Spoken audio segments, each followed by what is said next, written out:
आता पावसासंदर्भातली बातमी आहे। बुलढाण्याला पावसानं झोडपलं। मुसळधार पावसामुळे जळगाव जामोदमध्ये पूर्णा नदीला पूर आलाय। पुरामुळे जळगाव जामोद नांदुरा या दोन्ही तालुक्यांना जोडणाऱ्या पुलावरती पाणी साचलं।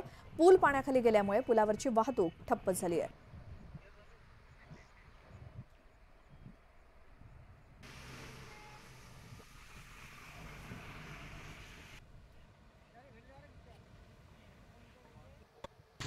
दरवर्षी या छोट्या पुलावरून जाणारी जे वाहतूक होती, जिथून पुलावरून पाणी झाले की खूप त्रास व्हायचा।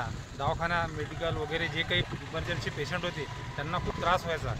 परंतु आज असे झाले की हा मोठा पूल चालू झाल्यामुळे आपण बघत आहे पुलावरून पाणी वाहत आहे आणि हा मोठा पूल चालू झाल्यामुळे खूप आनंद वाटत आहे आम्हाला की हा पूल चालू झाला म्हणून।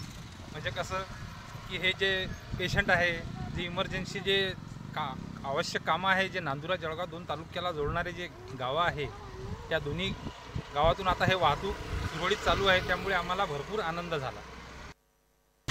दरवर्षी अहमदनगरमधली सीना नदी सुद्धा दुथडी भरून वाहू लागली आहे। गेल्या 2 दिवसांपासून नगर जिल्ह्यामध्ये जोरदार पाऊस पडतोय। या पावसामुळे सीना नदी दुथडी भरून वाहू लागली आहे।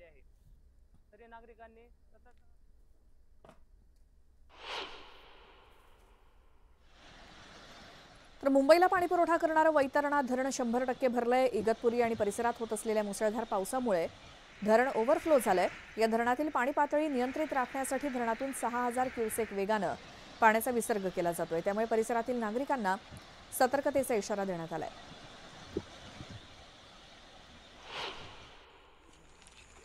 वाशिमच्या मंगळूरपेर तालुक्यामध्ये मुसळधार पावसामुळे नाल्याला पूर आला। शेलू बाजार, नानखेडा, शेंदूरजना मोरे समोर मार्गावरील नाल्याला पूर आलाय आणि त्यामुळे या पुरामुळे विद्यार्थ्यांना नेत असलेली एसटी अडकून पडली।